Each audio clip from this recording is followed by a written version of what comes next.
नमस्कार। आज की इस विशेष चर्चा में आपका स्वागत है।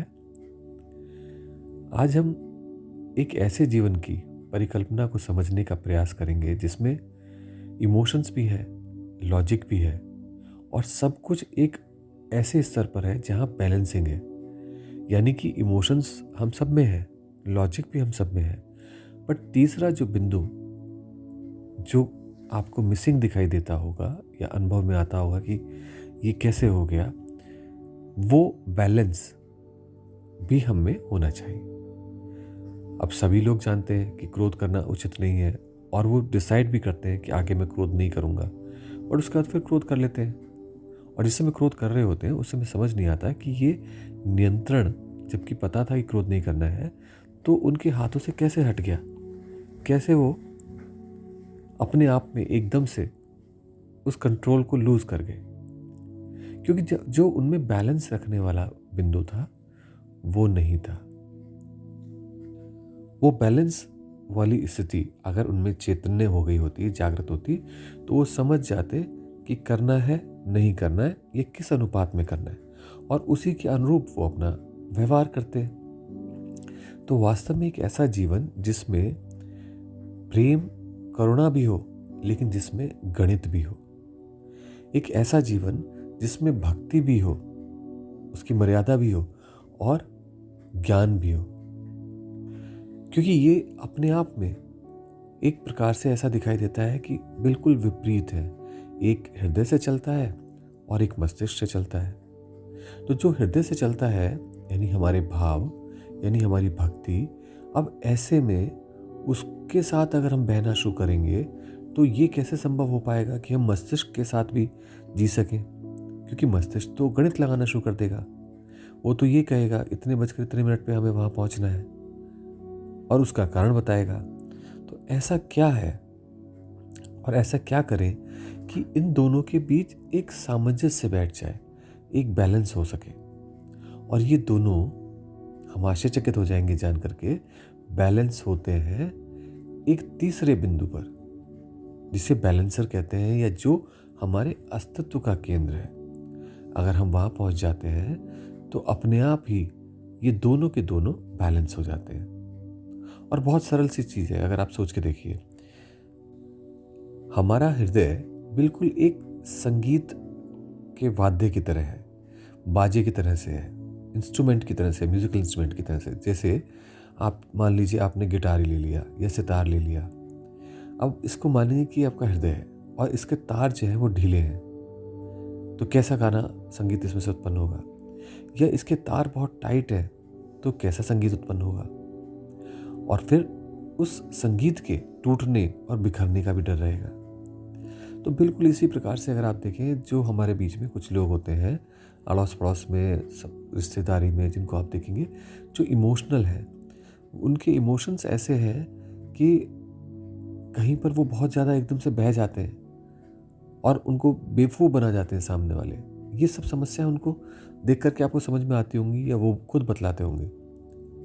और अगर ऐसी स्थिति है हृदय की, तो अब अगर हम मस्तिष्क को देखें तो मस्तिष्क में तार बिल्कुल खिंचे हुए, और उसको भी हम वाद्य यंत्र माने, बाजा माने, तो उसके तार बिल्कुल खिंचे हुए हैं। और ऐसे तार हैं, हर क्षण, हर पल, हर चीज़ में हमारे को ब्रेन को यूज़ करना है, सिर्फ लॉजिक लगाना है, और वो तार संगीत नहीं उत्पन्न कर पा रहे। तो एक के तार तो हमने ढीले छोड़ दिए हृदय के, और मस्तिष्क के तार बहुत कस लिए। तो ऐसे में हमारा टूट जाना या लॉपसाइडेड हमारी पर्सनैलिटी होना स्वाभाविक हो जाता है। तो या तो कुछ लोगों की पर्सनैलिटी होगी हृदय से संबंधित, कुछ लोगों की होगी मस्तिष्क से संबंधित, कुछ लोग भक्ति भाव वाले होंगे, समर्पण करने वाले होंगे, कुछ लोग संकल्प और लॉजिक की बात करेंगे। तो ये एक स्वाभाविक सी प्रक्रिया है। और इन दोनों का जो साम्य, जो संतुलन बनता है, वो बनता है जहाँ पर मैं स्वयं एग्जिस्ट करता हूँ।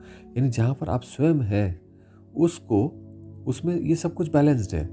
उसके लिए ये दो हाथ जैसे हैं कि एक भावना और एक लॉजिक।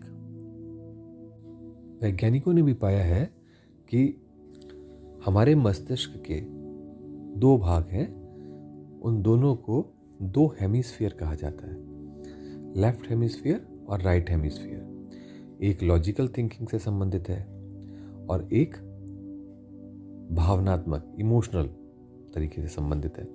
अब इन दोनों को जब हमें बैलेंस करना हो तो क्या कहलाएगा ये, इसको टर्मिनोलॉजी में कहते हैं हेमिसिंक सिंक्रोनाइजेशन। तो ऐसे में वो व्यक्ति अपने आप में एक ऐसा जीवन जी सकेगा जिसमें एक ही शब्दों में जब वो व्यक्त कर रहा होगा तो कविता भी होगी और ज्ञान की गरिमा भी होगी, भाव भी होंगे और एक बहुत गहरा रहस्य भी वो अनावृत कर देगा उन्हीं शब्दों में। तो ऐसी अवस्था को प्राप्त करने के लिए जिसमें हमारा ब्रेन सिंक्रोनाइजेशन हो सके, यानी कि दोनों हेमिस्फीयर्स एक साथ सक्रिय हो सकें। वरना क्या होता है कि हमारी ऊर्जा एक ब्रेन से हम सोच रहे होते हैं उससे चल रही होती है, दूसरा ब्रेन सो रहा होता है, उसमें ढीला पड़ा होता है। फिर दूसरे से सोच रहे होते हैं, चल रही होती क्रिया, तो फिर पहला ढीला पड़ा होता है। और इसी कारण से अगर आप अपने जीवन में देखेंगे, टटोलेंगे, तो हर समय जब भी आप जिस मोमेंट में जी रहे हैं पूरी तरह से जी नहीं पा रहे होंगे। या तो उस समय इमोशनल होकर के रिस्पॉन्स देंगे या काम करेंगे, या फिर लॉजिकल होकर के। जबकि हमारी जो संभावना है, फुल जो पोटेंशियल है, वो इन दोनों से भी परे है। तो इसलिए इन दोनों का तो उसमें व्यवहार में व्यक्त होना आवश्यक है। और ऐसे बहुत कम व्यक्ति हुए हैं धरा पर जो अपने आप में एक साथ भक्ति में भी और ज्ञान में भी गति रखते हो। इसलिए ये आवश्यक हो जाता है कि इन दोनों का हेमिस्फीयर्स का सिंक्रोनाइजेशन हो सके। अब इसको सिंक्रोनाइज करने के लिए क्या करना चाहिए, कैसे कर सकते हैं? तो स्वर शास्त्र में इसके बहुत गहन रहस्य को समझाया गया है और उसमें बताया गया है कि हमारी सांस 3 नाड़ियों से चलती है, ईड़ा, पिंगला, सुषुम्ना। तो अब ईड़ा जो बाईं नाक से संबंधित है, पिंगला जो दाईं नाक से संबंधित है और सुषुम्ना जो दोनों से संबंधित है। तो हमें करना क्या पड़ेगा?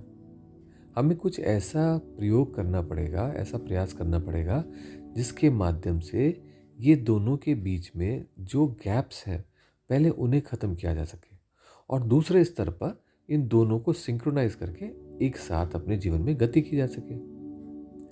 तो जो पहला स्टेप हुआ, यानी कि एक हेमिस्फीयर से दूसरे हेमिस्फीयर में गति करना और दूसरे से वापस पहले में गति करना, ताकि ये लगातार जो चैनल्स ऑफ कम्युनिकेशन है वो बढ़ते जाएं, ग्रो होते जाएं वो ब्रेन सर्किट्स, जिसके माध्यम से एक साथ दोनों में गति हो सकती हो।